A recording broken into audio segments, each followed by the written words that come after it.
particularly inspiring message to be telling young people. So we're going to define our terms.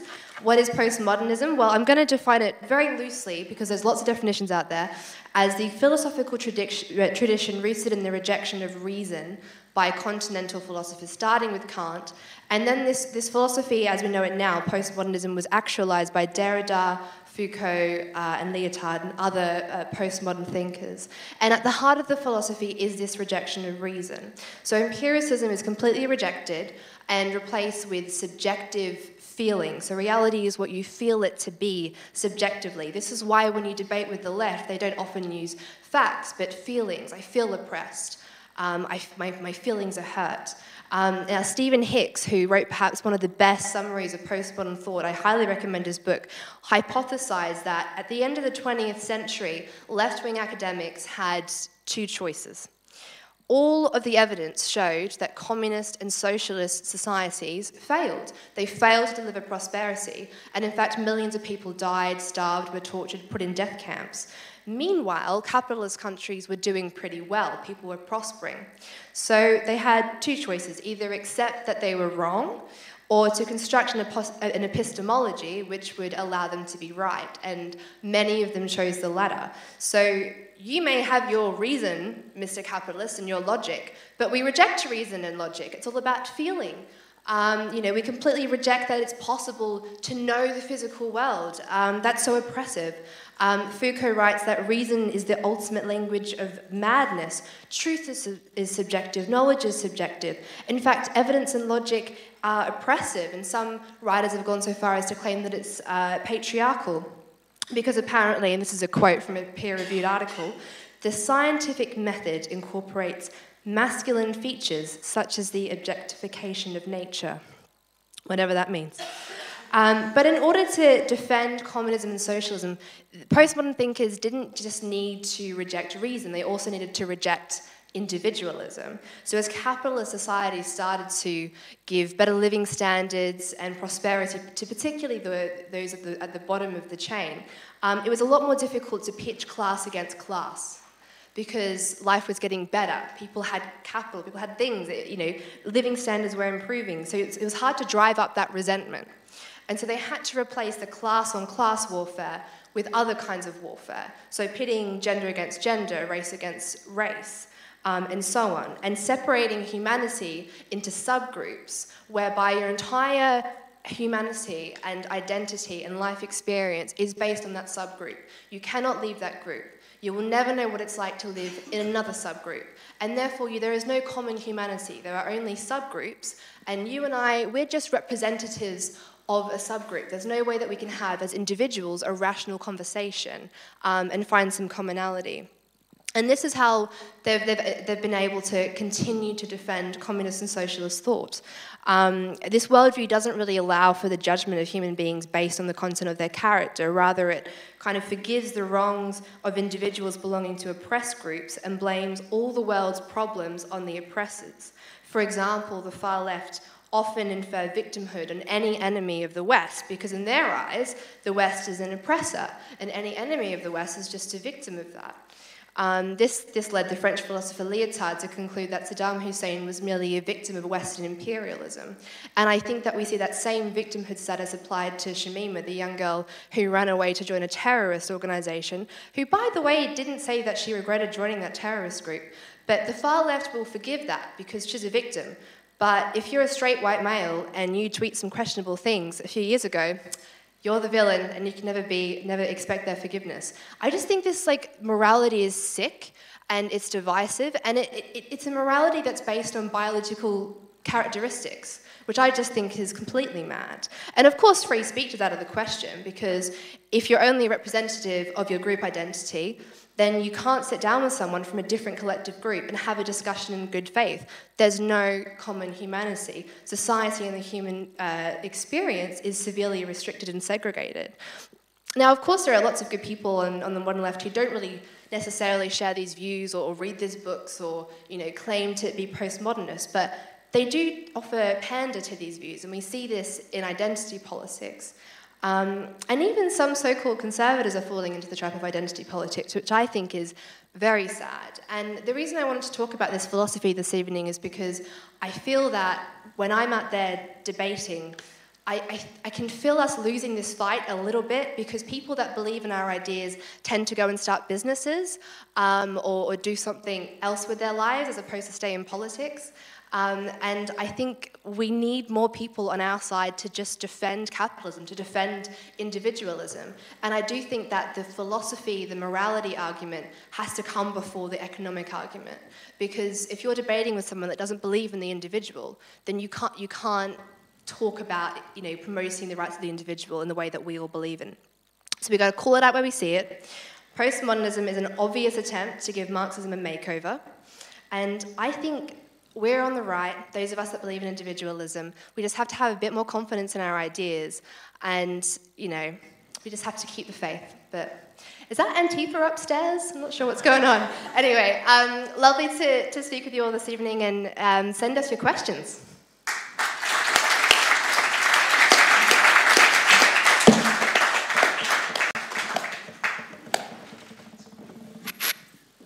I'll ask a few questions unless there's any from the audience as well. Maybe I'll start us out. Yeah, you go ahead. There's actually a couple of questions on YouTube, but you go ahead. I'll pose a quick one. I want to take a poll of the audience first of all. How many of you think that it is, because we're talking about ethics, morality, how many of you think that it is, show of hands, it is ethical to help people in need? It's probably a majority.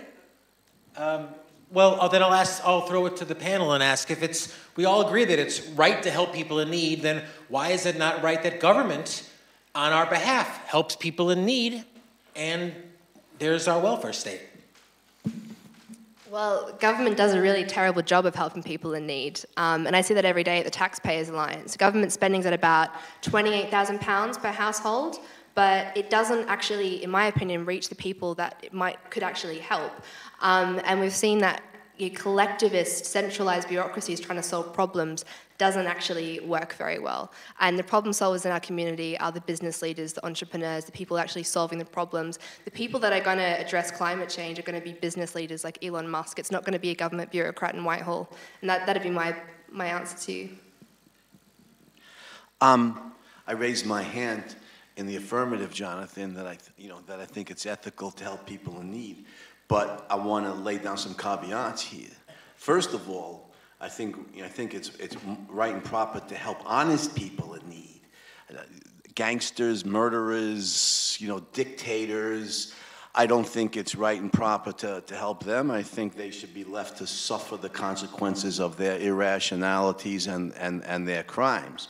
The only way I think is morally right to help bad guys like that, especially those who would initiate physical force against innocent victims, is if I'm convinced they absolutely want to reform their character. So that's one. Second of all, besides making the distinction between the recipient being a basically honest person, a good guy, or a bad guy, secondly, I think helping innocent persons in need needs to be a matter of choice. It's something that I want to do. It's something that you want to do. It's in that Aristotelian ballpark of choice. It's volition. It's a value. It fulfills my life, as it does. To reach, remember something, because we were discussing tribalism before. I think an important point here is there's one race and there's only one race, and that's the human race. And we are brothers and sisters.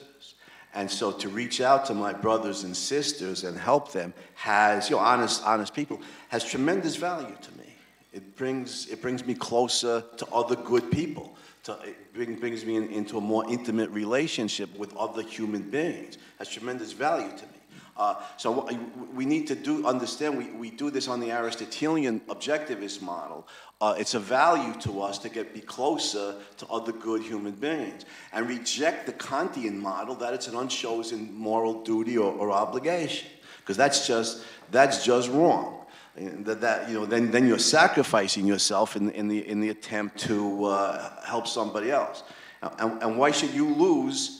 In the attempt to help somebody else. And third, I like, my teacher, Leonard Peikoff, who was Ayn Rand's best student, Leonard Pico made a really good point on this once in a question and answer. And the third point here is I think you help innocent persons in need. And the third point is if they say thank you. You know, that they should have some gratitude. When somebody, you know the expression, pass it forward? Well, when I was, a graduate student, they were studying philosophy and objectivism. Leonard Peikoff, Harry Binswanger, these older objectivist philosophers, they helped me out of the goodness of their heart. They did it by choice. And so, and I'm sure many of their other students, they helped too. But I passed that forward. To any honest person who wants my help in studying philosophy or studying objectivism, I help them out. But I said thank you, because to Leonard Peikoff or Harry Binswanger or whoever. Above all, I want to say thank you to Ayn Rand for saving my life, with her books and her philosophy.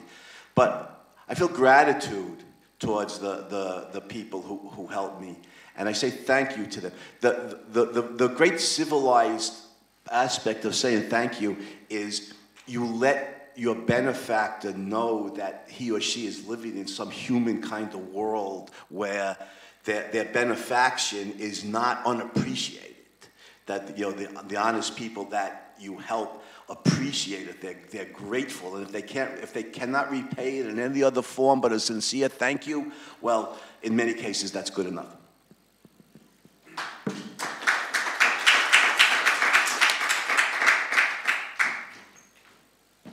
You're the master of ceremonies. Sure, yeah, well, I want to throw out a question that I know is really big in the States, and that is about inequality and the gap between those who produce, and I think most of us here are capitalists, but you have to admit that something's wrong now, or maybe you don't. What would you say to those who say something's wrong now where you have those at the very top who are multi-billionaires? How is it right to have a society where people are extraordinarily wealthy and many can't even afford the day-to-day, and considering we're talking about politics, what role does government perhaps play in making us more equal in that way?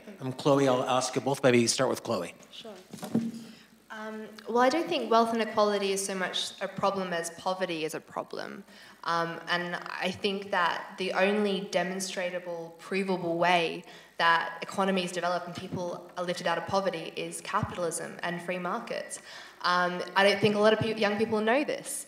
But in regards to wealth inequality, it's really interesting in Stephen Hicks' book. He talks about the projections that capitalism would result in kind of mass shortages and everyone would be living in poverty. It'd be terrible, and the rich would get rich and the poor would stay poor. But that didn't happen, actually. People tended to prosper. And as the wealthiest got wealthier, so did those at the bottom. And so they turned their attention to talking about equality. Well, capitalism might make you rich, but it will make that person richer than you, and that's a bad thing. And I don't necessarily think it's wrong to reward success. I think if it's obtained honestly, then there should be a reward for success. I worry about these calls for, I'm doing a debate tomorrow on whether we should tax the rich. Obviously, the rich are already taxed, but I think a lot of it just comes from a resentment of success and a punishment, and not about getting more revenue. But I understand that when we see cases of poverty and we're sad about poverty, the left try and talk about poverty in terms of inequality. And I don't think inequality is so much the problem if everyone is taken care of. Thank you, Chloe. There's a couple of points I wanted to make. In a basically free society and free market, the billionaires, the really wealthy people, they've earned every penny that they have, whether it's Carnegie or Rockefeller or Bill Gates or Steve Jobs or whoever it is in any field. These guys have presided over companies that have been enormously innovative and enormously creative, and not just a lot of times the conservatives, praise them for providing jobs, which is true and it's good, but for creating jobs. Above all, they create wealth. And that's what we need to focus on. They create steel that enables us to build skyscrapers, that enables us to build automobiles, that enables us to build farm technology. The inexpensive steel makes those things affordable for millions, similarly for oil, or for computers, or for software, or for cell phones. So in a free country, in a free market, the enormously wealthy individuals have abundantly earned their wealth. Abundantly. But I want to make I'm a philosopher, I want to make a philosophical point, because I agree with Chloe. And I want to point out here, there'll always be poverty. Poverty is ineradicable. And the reason is that wealth and poverty are relational concepts. So by analogy, so I'm 6 feet tall. Does that make me tall or short? Well, relative to whom? Relative to a petite woman, I'm tall. Relative to an NBA star, the National Basketball Association, I'm short. It's a relational concept. So I make I don't even want to tell you how much I make teaching philosophy. It's embarrassing. But I got to be honest, right? So I make $40,000 a year teaching philosophy. Well, does that make me rich or poor? Well, relative to whom? Relative to many millionaires and certainly billionaires, it makes me poor. Relative to some low-skilled workers in the U.S. or the U.K., that makes me wealthy. Relative to people living in starving, dictatorial, non-capitalist nations around the world, makes me fabulously wealthy. And so I just want to point out here a couple of things. Because Chloe's absolutely right. It's not about, the issue here is not about equality. That's a vicious Marxist delusion. The question is and should properly be about prosperity. And that is, capitalism has raised the bar above all, for the poor. So I mean, this is why you see people, who want to practically swim from Cuba to Florida, because they have this funny idea that they'd rather make $20,000 a year in a country where other people are millionaires than make $3,000 a year in the country where other people make $3,000 a year. It's almost 7 times the prosperity level. So capitalism, when capitalism comes on the scene, turn of the 18th century, late 18th century, turn of the 19th century in Britain, the living standards, the life expectancy, according to Wrigley and Schofield, in Britain was like in the low to mid 30s. Living standards, according to what's his name, Angus Madison, was like several hundred dollars a year for many people. Capitalism raised that enormously. If we would go back to turn of the 19th century Great Britain and tell the Brits that your ancestors, especially the Irish, who were so poor, tell them that in 2 centuries or less, your ancestors, because they're making $200 a year, your ancestors are going to make, your descendants are going to make 100 times that, and life expectancy is going to rise from 30-something to like 75 or 80. They would have thought we were mad, but it's true, and it's the same thing. Last point here, the same thing. If capitalism survives, if Ayn Rand's glorification of the rational mind survives and is glorified even more, and we institute a politics of individual rights, then we could go to whole nother levels of prosperity, literally, where the wealthy class, or even the middle class, by today's monetary standards, will be worth billions of dollars, and the poverty class will be worth, by today's monetary standards, merely millions. And that is as doable, probably more so than the increase that capitalism made possible from literal starvation levels to $20,000 or $30,000 a year. Or what's the poverty level in the United States now? Something like $16,000 a year for a family of 4, roughly. That's an enormous increase from the classical poverty levels of the pre-capitalist society that still exists in the non-capitalist society, where poverty is defined literally at the starvation level. Can I want to make an important distinction between corporatism and capitalism, because I think some of the resentment towards big corporations, as they're called now, might be stemming from this. When companies get to a certain size, they don't have an interest in promoting a free market anymore. In fact, it actually quite suits them to have barriers to entry. And so they will often lobby governments, bureaucrats, and supranational institutions like the EU to actually put in those barriers to entry. And I think we saw this in Atlas Shrugged, when some of the kind of established companies didn't want a competitor that was going to, make things better for life. So I think it's important that we make the distinction between corporatism and capitalism, because corporatism can give capitalism a really bad name. I appreciate that, actually, and I appreciate you calling it corporatism and not crony capitalism, which is how I always feel like it's referred to. That's a great distinction. A long time ago, the great Chinese philosopher Confucius said, the beginning of wisdom lies in calling things by the right names. And crony capitalism is the wrong name. It's the product of a mixed economy, and the proper name is half-ass socialism. Because, full socialism, of course, is communism or, national socialism. Whereas, the half-ass socialism is a mixed economy where, like Chloe said, wealthy business people have political pull, and they use it. Did you ever see that Francis Ford Coppola's film Tucker? Great movie, strongly recommended. Jeff Bridges stars as Preston Tucker. True story about a U.S. automobile manufacturer after World War II who has all these innovations, in the automobiles, including seatbelts and stuff. Threatens the big three. Chrysler, GM, and Ford. What do? In the movie version, they go to the U.S. Senator from the state of Michigan. Oh, you want some campaign contributions? Maybe you should introduce some legislation. You get the idea. This is half-ass socialism. This is not the capitalist element of a free society where you have a strict legal separation of state and economy. This is the socialist side, where the government can legislate economic issues. But it's not full socialism, so it's half-ass socialism. Do you want to take some from YouTube?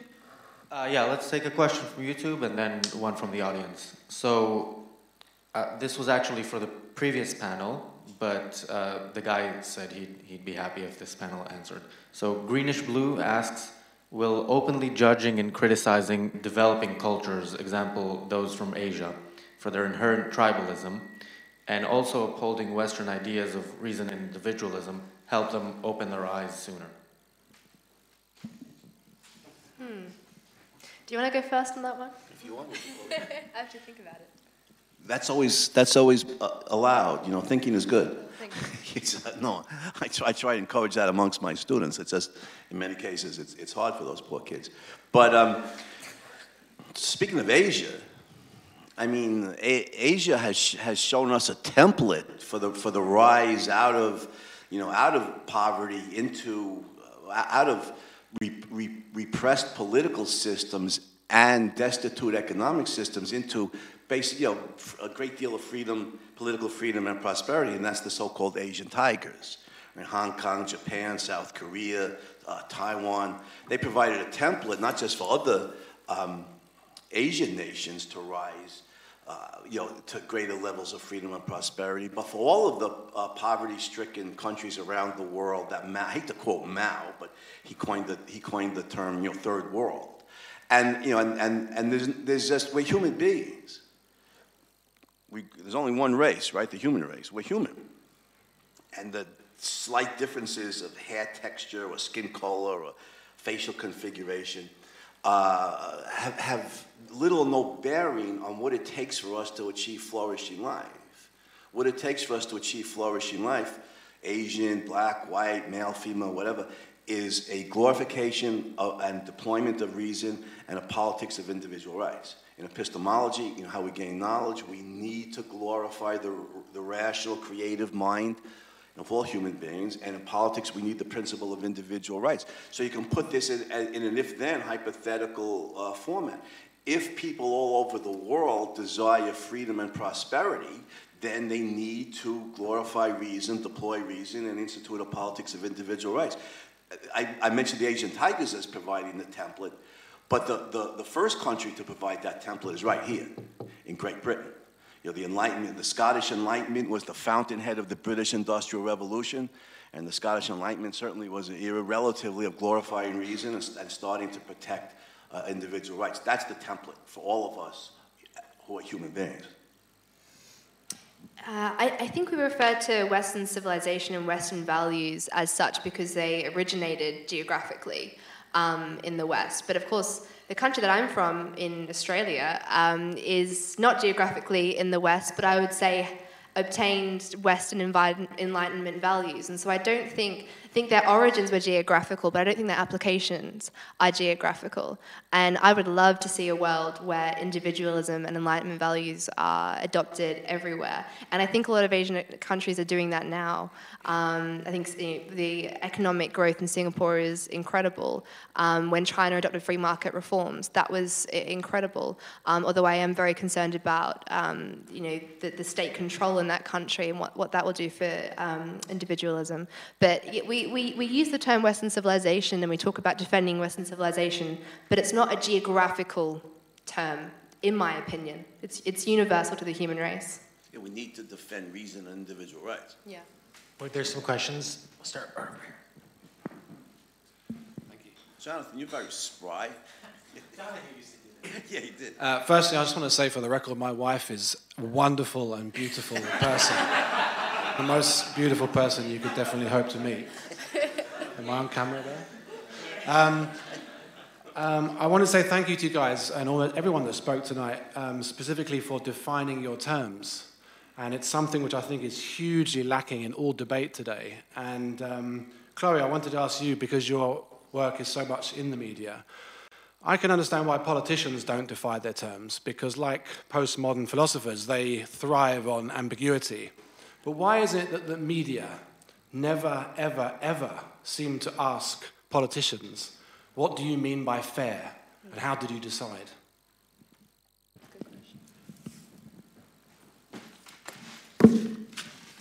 Well, I don't want to diss the media because there are a lot of great people that work in it, but I think the 24-hour news cycle and social media has made traditional TV media a little bit vacuous, a little bit searching for sound bites. We've got 6 minutes to debate a very important issue. And politician A, you're the right, politician B, you're the left. You each get 1 minute, go back and forth. There isn't time to actually define terms. And I think that's why a lot of people are going to other channels to get their news or their information. On YouTube, there are all of these podcasts like Joe Rogan, Dave Rubin, even Russell Brand. Quite an interesting YouTube channel, that one. But people actually are craving, I think, longer form discussion, and they don't want to be spoken to or condescended to in sound bites. And so I'd like to see traditional media do more of that, but I wonder if it's a time thing. They want things to be quick and fast. They want to be the first to break the next news story. And as well, I think social media means politicians are afraid to say anything. If you say something controversial, you'll be crucified on the internet, and so that means I don't want to say anything at all. No, go ahead. Another question out here? Yes. Thank you again. This is half an opinion and a criticism, because many, I would argue, most of the entrepreneurs want to focus their time and energy in developing a better and more substantial project or product, rather than wasting their time in the battle of their ideas, where A, it's a lost cause, B, it's quite inefficient to try to change society, to the extent that blockchain and Bitcoin organization, or Patrick Friedman and Peter Thiel, they're trying to build new blockchain cities or new nano countries, rather than trying to change the judgment or the penalties within the current system. And even myself, that I was interviewed by the BBC last week, it was a 30 minutes interview when she basically didn't understand half of the things. And I hope she listens to this, like Emily Maitlis from the BBC News Hour. And when I go to European Parliament or the United Nations or lecture in MIT or whatever, it's always going to be a minority of trying to convince, but convince already a group of capitalists that are already pre-convinced.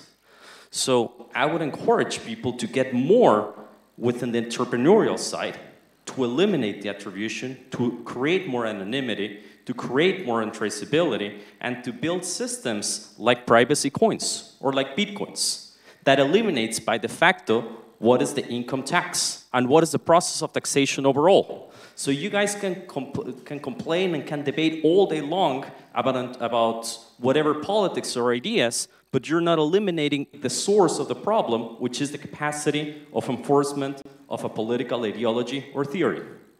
It's just a comment. Thank you. Could it be somebody just saying, why don't we build a Galt's Gulch and go to Galt's Gulch in effect? Andy, do you want to respond? Yeah, I do. I think there's an important distinction to be made here,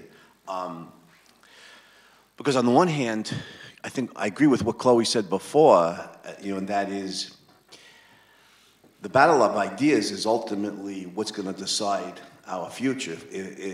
We can make and have made and continue to make tremendous advances in the sciences and technology and industrialization and any number of fields. And my favorite company I mentioned before, SpaceX, we're going to colonize Mars. But if we bring Earth's ideas to Mars, which we will, then Mars will simply become a mixed economy at best, and maybe a fully socialist system. We need to win the battle of ideas, and Ayn Rand's absolutely right. Philosophy is fundamental. Moral philosophy is fundamental. We need to win that battle of ideas. Otherwise, no matter what advances we make in all these other great fields, we're going to end up in a totalitarian state. But at the same time, I said I need to make a distinction. At the same time, we're egoists. So if somebody wants to be an entrepreneur, rather than a political philosopher, you got to do what you love. Otherwise, I mean, you can't go into political philosophy because, oh my God, we have to win this battle of ideas. I freaking hate it. It's boring, and I'm going to be around all these disgusting people. But we got to win the battle. We're egoists. We're the rational egoists. The point is to achieve eudaimonia, to achieve flourishing life. So I hope that more talented people go into study objectivism and go into the field of moral and political philosophy, and so we can win the battle of ideas. But I don't push people or even encourage them to go against what they really love. You do what you really love because it's your life and it's sacred. So I think we need, give him a round of applause. That was awesome. Yeah. I think we need more talented people on our side, but we don't need to match the numbers on the other side.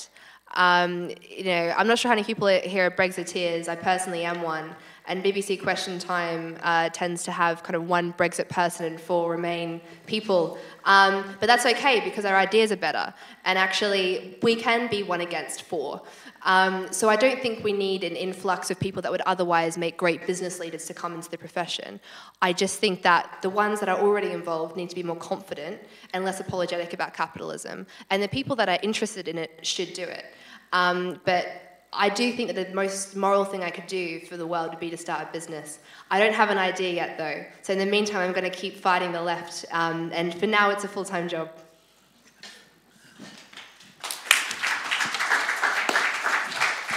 So let's get a question from YouTube.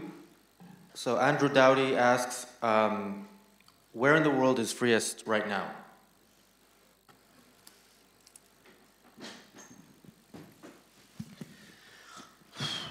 It's a debatable point.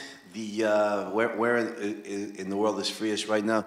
If you look at the Index of Economic Freedom, there's several versions put out, one by the Fraser Institute in Canada, one by the Heritage Foundation and the Wall Street Journal in the US. Hong Kong is always rated up at the top, or certainly near the top, and certainly Hong Kong would have to be on anybody's short list. The United States is ranked, much lower, 16, 17, 18th. But there's more than economic freedom. There's political freedom. There's the principle of individual rights. By the way, one important way where the U.S. was ranked #1 in economic freedom was fewest obstacles placed in the path of innovation and entrepreneurship, and that is huge. I mean, that means, you know, Steve Jobs and Stephen Wozniak could sit out in their mother's garage, you know, and basically invent the future, as Steve Jobs put it in his, you know, not so modest way. But yeah, that's huge. My guess is, if I had to pick one place that's still overall freest country in the world, politically and economically, I would say it's probably the United States. And I don't think it's an accident that gazillions of people want to float across the border. So it's really interesting, isn't it? I mean, the communists built walls, you know, to keep people in. Trump wants to build a goddamn wall to keep people out. Now, we can debate the merits of the wall, and I'm personally opposed to it, but it really shows the difference. I mean, could you get any more vivid example of the difference between even a semi-capitalist system and communism? You want to keep people in, you build a wall to keep people in, you're going to build a wall to keep people out. My guess is it would probably still be the United States if we look at the overall gamut of political economic freedom, and I think that's the main reason why it's the preferred destination of so many immigrants from around the world. Yeah, I think Legatum have a good prosperity economic freedom index. I'm not sure who tops out. I think, economic freedom aside, I think political freedom and free speech, actually in the United States, you have more freedom than in the United Kingdom. And we are constitutionally protected. And I wish we had that in the UK, because at the moment you have police, you know, knocking on doors of people who are tweeting the wrong things. And I just think that's absolutely ridiculous. And so, yeah, economic freedom is very important, but I'd be interested to see an index of free speech in different countries. Right. Yeah. I absolutely agree. Good example. Freedom of speech, freedom of religion, and what I regard as a critical life and death issue is the right of honest people to own guns. And I think it's just unconscionable, you know, to ban the right of honest. I'm really going to drop a grenade here in the UK. I think it is just unconscionable. It's a death sentence in many cases to ban honest people from owning guns. And you look at the slaughter in the U.S. schools. That is a gun-controlled zone. The honest people can't have guns. I'm a proud gun owner, and the only place I feel scared is in the goddamn schools, the one place I can't bring the gun. And so the bad guys know, you know, this is a gun-controlled zone. No honest people have guns, and we could turn this into a free fire zone, and you know, and murder innocent people. You know, you could read John Lott's book, More Guns, Less Crime. It's definitive on this. Gun ownership in the hands of honest people saves innocent lives. This is not even a debatable point if you know the data. And whenever a country bans guns, like in the UK, predictably the rate of violent crime goes up, and it has. So the constitutionally defended rights, the freedom of speech, freedom of religion, the right to own guns. These are critical life and death issues that I think make the United States the freest country in the world.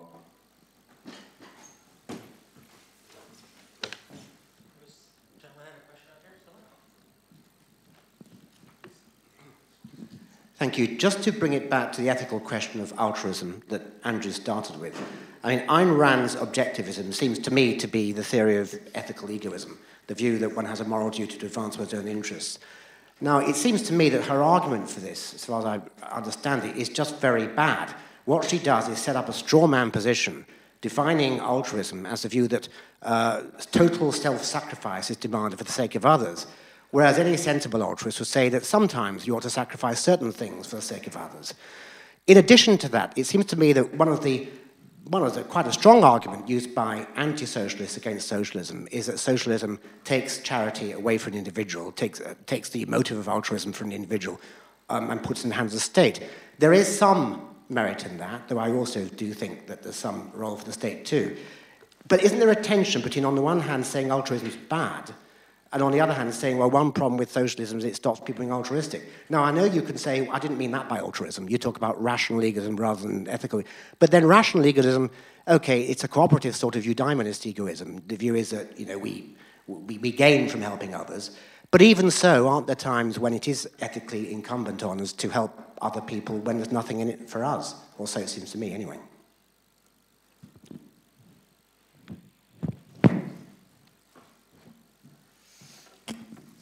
So I don't think acts are ever inherently... This is my old philosophy professor, by the way, so yeah, I'm getting grilled.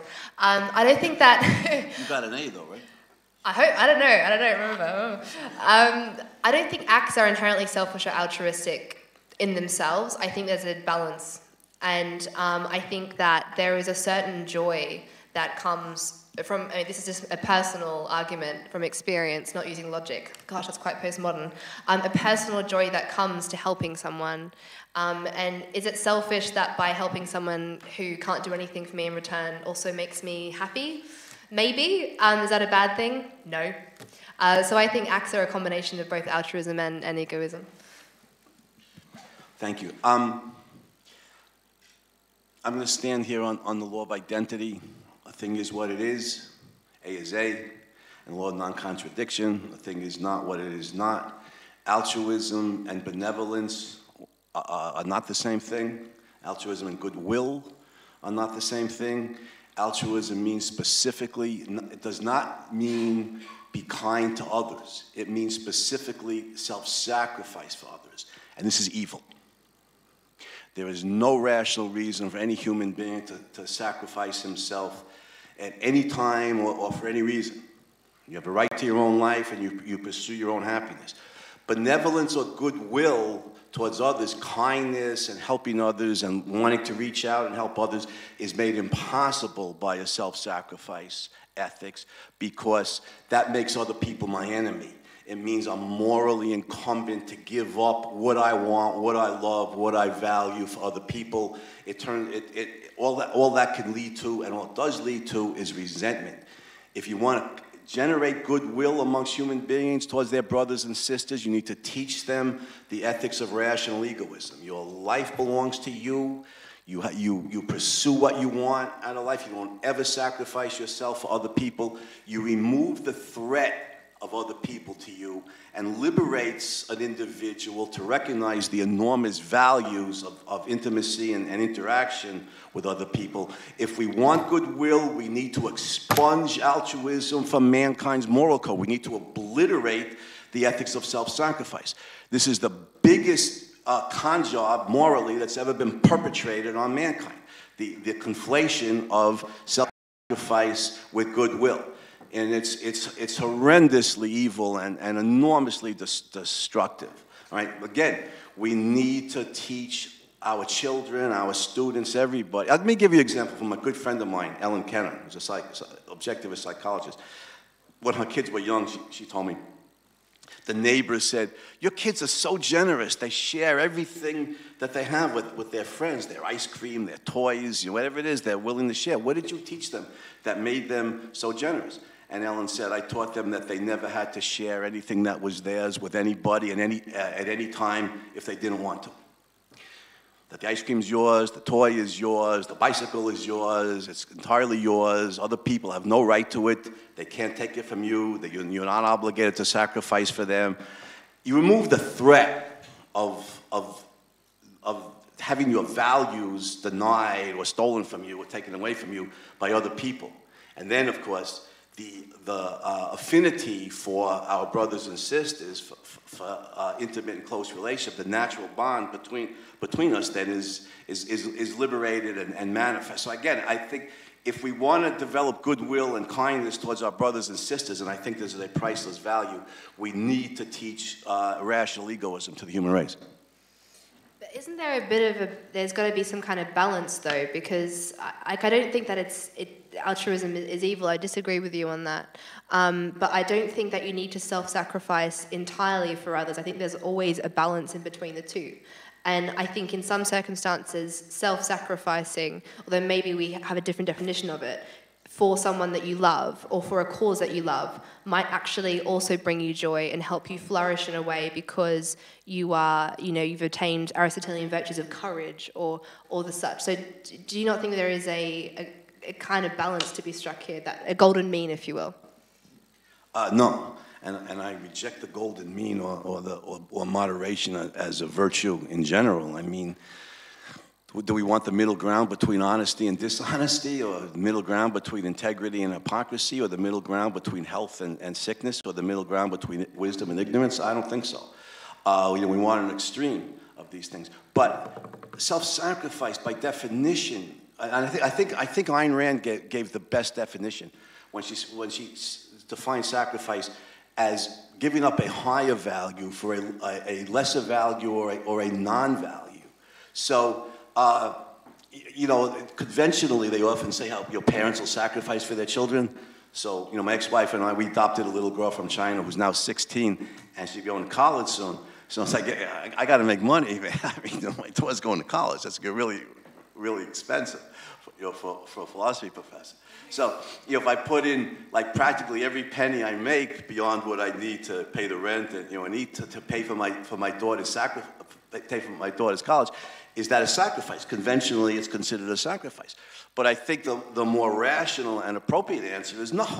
Her education is vastly more important to me than the fancier car I could drive or the nicer, you know, apartment, a nicer flat, you know, that I could live in. And putting all my money into her, or a great deal of money into her education, is enormously egoistic because she is up at the acme of my personal value pantheon. And I think we often make the mistake regarding egoism, both defenders of egoism and its critics, of construing egoism far too narrowly, you know, as in how much money we make, as if egoism was only about making more money. Now, money is a good thing. I want to make more money. You know, assuming that you work hard and earn it rather than steal it, it's a good thing. But you know what? There are better things in life. There are higher values in life. Romantic love will make you happier than billions of dollars. It's much more egoistic than, I'm in love with Chloe, actually, but. Fine, you have to answer my boyfriend. Oh, sorry, I don't want a black eye when I leave it. But, you know, romantic love will make you much happier than in billions of dollars, you know, and bodily health, mental health will be much more fulfilling. Education is much more fulfilling. Material wealth is a good thing, but there are better things. And so it's enormously egoist. Other people, close friends, romantic love, children, are an enormous value for rational human beings. And so, you know, when I help out these people, it's entirely egoistic. It's self-fulfilling. Self-sacrifice, on the objectivist definition, again, is to give up a higher value for a lesser value or a non-value. And if you're giving up something that's more important to you for something that's less important or not important at all, then it's nothing but pain and misery. There's no fulfillment in that. So, yeah, that's... Okay. We're pretty much out of time, but there is one question that kind of relates to what you guys were talking about. So Kevin Bruns on YouTube asks, how does one use words that have negative meaning currently, such as selfishness, without alienating those one is talking to? Well, with my comms hat on, I would use different words. But I don't know how you reclaim a word that's been misused or demonized unfairly. I think capitalism is a word that's been demonized unfairly. I really don't know. I think the best... I mean, Jonathan Haidt has a great book about how the left and the right can talk to each other, and how, you know, often we talk in different languages. We talk over each other, and we're not able to actually find any common ground. And he sets out some ideas for how conservatives can speak to those in the left and vice versa. And I would read that, because he has some really great ways that you can understand why someone would make different conclusions to you, and then address those concerns. Yeah, Ayn Rand wanted to reclaim the term selfishness, which conventionally means victimizing innocent others to get what you want. And she wanted a proper rational definition that what it means to be selfish is to hold rational, life-promoting values and then never sacrifice them, you know, fulfill them, whether it's in productive career or education or romantic love or family, that's what it means to be selfish, to do things that are actually good for the human self. Similarly, I want to reclaim the term liberalism. Capitalism is a Marxist term. It means it's the system in which the men of capital have the power to victimize and oppress the destitute working class, which is an abysmal attempt to define what the system really is. Liberalism is the original name, the right and proper name, is the system of liberty. It's the system of individual rights. I want to reclaim the term liberalism in the way Ayn Rand wanted to reclaim the term selfishness. And I think the way to do it is to define the term and to define it rationally, define it rigorously, and then promote it benevolently. Not to yell and scream at political foes, but look at reality. In the world, there's this system where individuals have rights, where they have liberty. It's the term liberal applies to that, and then stick to your guns in a very rational. Define the term very rational and very good-natured and benevolent way. And I think it may take 100 years, but it can be done. All right, thank you very much. Chloe, it's a pleasure. It was fun. Didn't mean to offend you and your boyfriend. No, it's fine. So our final speaker is Jonathan Honig. Jonathan is a founding member of the Capitalist Pig hedge fund, a regular contributor on Fox News and Fox Business, and he's the editor of a new textbook of Americanism, The Politics of Ayn Rand, which he will be presenting right now. So, Jonathan. Thank you, Razi, very much. Can you do this? I'm not sure if I need that mic or not, Razi. Do I need that mic? I might need that mic. Unless, we'll try this one. Yeah, all right, maybe let's do it. One of the clip-ons. Nah, let's work. Let's make it work. Oh, but I want to grab one thing. Hold on. I got my goodie bag. All right. Everyone quickly stand up, if you would, quickly. Just really briefly stand up. And just give me, just because I want to be a little, USA! USA! USA! USA! All right, good. Sit down. Thank you for, is there a British equivalent to that? US, I don't know what exactly they, I've been watching actually a lot of BBC lately. My first instinct was to take off all my clothes and write my presentation on my body. I've seen that as a very popular thing in Britain now, but I have it for you, and I appreciate you being with me today for this and coming. Talking about Americanism. What is Americanism? We've heard so many comments tonight and different ideas and topics. Communism, individualism, capitalism, socialism. Well, what about Americanism? Because I'm from America, a lot to say about it. So did Ayn Rand. What is it? What is America ultimately all about? What is Americanism? What are the principles on which America was based? And I'm going to present why I think England, frankly, and the rest of the world should be a little more Americanist. My God, America should be a little bit more Americanist. But it comes down to these basic ideas. A little bit about me. Razi alluded to it. I've actually been a professional investor since about 2000. Little interesting side note, I was the first hedge fund in America to advertise in 80 years. I'm pretty proud of that in terms of individual liberty and freedom. I started trading commodities in the 1990s. Some of you might know me from media appearances, mostly on Fox News Channel over the many years, many appearances. And as Razi said, I am the editor of a new book, a new textbook of Americanism. And I'm actually delighted to, I was last in England in 1998. Doesn't look like much has changed here in London since 1998. Actually, it looks like everything has changed. But I'm happy to be here. Ayn Rand had a lot to say about the differences between Europe and America and Europeans and Americans. I don't know if this is still true. She said that a European is disarmed in the face of dictatorship. He may hate it, but he feels that he is wrong and metaphysically the state is right. Is that still true? Yeah. That's about Europe, that's England. Yeah, that's what he's saying about.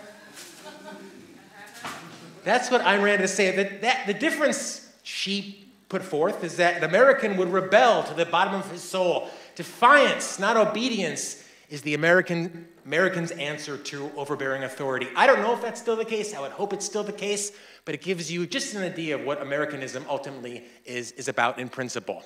I'm happy to say, obviously, today England is among the most free and most Western, as we talked about, countries, but dealing with the same issues that America is. Multiculturalism, collectivism, radical Islam, Brexit. Tremendous to talk about, and in the Q&A, I'd love to talk and hear more about the political situation here. Ultimately, to quote Kanye West, and I don't quote him often, but as he said in his 2015 VMA Award speech, it is all about ideas, bro. I disagree with this gentleman's point about we could set up a civilization somewhere else. It starts with ideas. It's all about ideas. And it's all about, I believe, American ideas. Everyone thinks they know what America's all about. It's why people don't hesitate to talk about America. They have very strong opinions about what Americanism is. Certainly, if you follow politics in America at all now, the Democrats and the Republicans, they know. You know, Trump's got his American vision. The Democrats know what they think is right for a better country. So there is this supposed big choice in America and, world, it would seem, between those on the so-called right, the nationalists, if you will, and those on the so-called left, the socialists, the democratic socialists. But is it a big choice? I actually think it's a false choice, and neither of these prominent American politicians, unfortunately, reflect true Americanism. So what is it? Let's just get right down to it. I mean, people, I don't know, you might not know the expression here, but people often say, well, it's American as apple pie. Has anyone ever heard of that? So what is that? What about burgers and guns? That's a pretty common perception, maybe stereotype of Americanism, is that it's all about guns. Andy talked a bit about that, hamburgers. Is it kneeling? You know, we did a whole year in American politics about, should NFL players be kneeling for the national anthem? Are you a bad American if you don't kneel for the national anthem? So, you know, does it ultimately come down to saluting a flag that makes you a good American or anyone else? Is it saluting? So what about if you're saluting a dictator? Does that still count as proper Americanism? Is it buy American and hire American? That's a big trend now we'll talk a bit about. Or is it, I am my brother's keeper? And ultimately, what is the difference? So there's just this tremendous confusion. Maybe America is about democracy. You hear that quite a bit. Well, what makes America great, what makes Western countries great, is that you can vote for your leader. Well, I mean, I don't have to tell this group. There's plenty of examples of people who were duly elected to office who were anything but representative of true Americanism, freedom, Western values at all. Hugo Chavez and Maduro, probably the most recent and the most top of mind for many of us. It's not voting, it's not democracy which defines America. It's actually not even, I think, even the Constitution. Someone mentioned that, maybe Andy mentioned the Constitution. There is a Constitution in America. There's also a Declaration of Independence. Actually, I think it's probably a more important document. But at the same breath, people will defend the Constitution. They'll say, well, you know, America was built on the backs of slaves, just a slave society.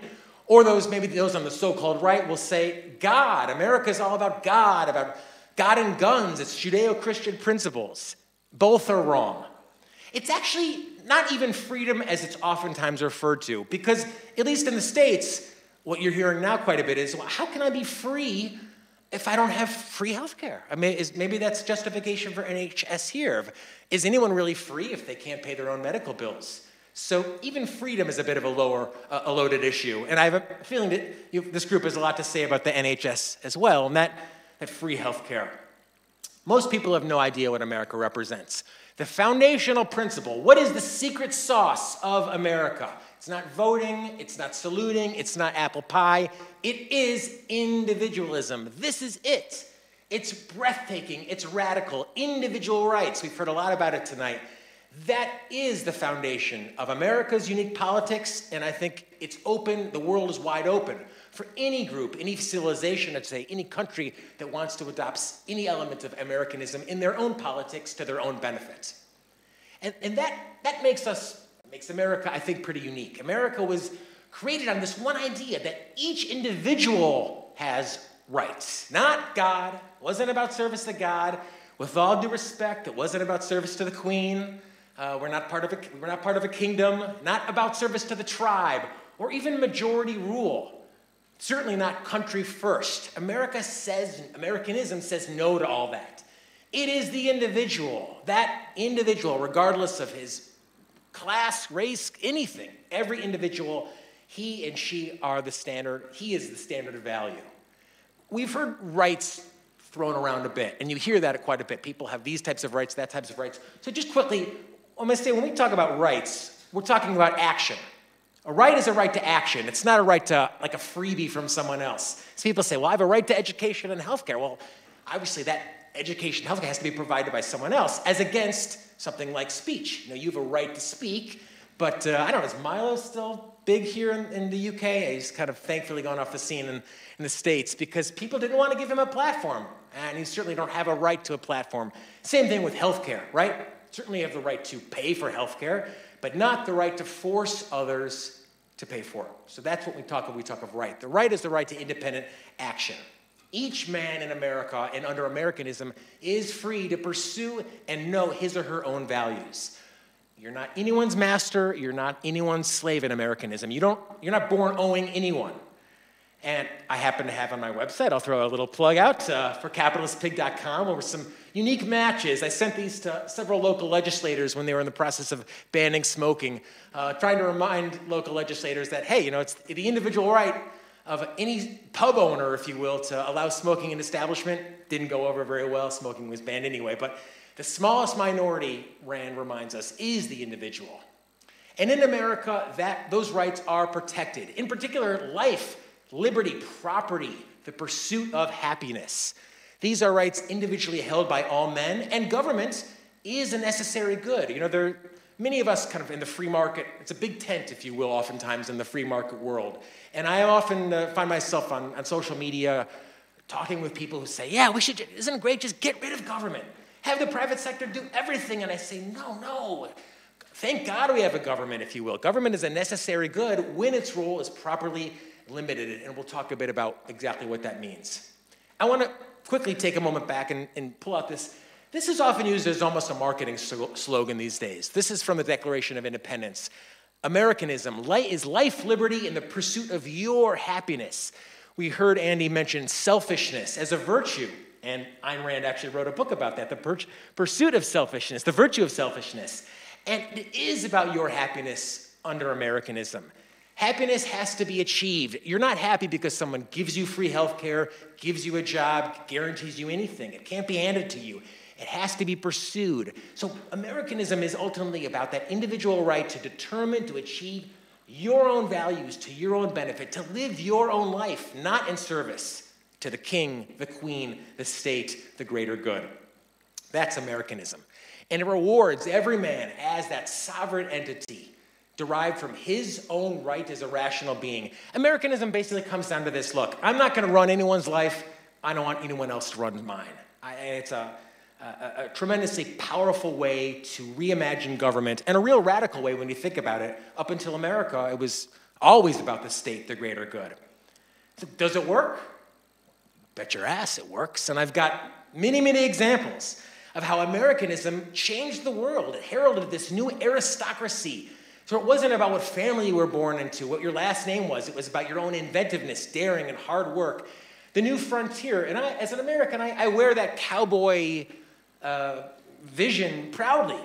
That new frontier era broke down old world social barriers. It judged men not by their birthplace, their last name, but by their destinations, where they were going and what they achieved. I mean, this was basically how societies were organized prior, and you know, some of it was here in England. You've changed a lot since then, but America threw out this feudal system, threw out that caste system, and said it's all about any ambitious man or woman can escape that obligation to live for others. The pressure, the guilt, oftentimes the coercive force to live for others. America was a place, and a tremendous statue here of the self-made man. That is Americanism. Only in America could a man who came from nothing prove his ability and worth to become a man of accomplishment and wealth. And my God, it happens, literally happens every day. This is a terrific passage, by the way, from C. Bradley Thompson in the book. Do we need some examples? Name this gentleman. First, he was born on a farm, didn't exactly come from a fancy family. He worked as an apprentice at age 16. Ironically, I think now they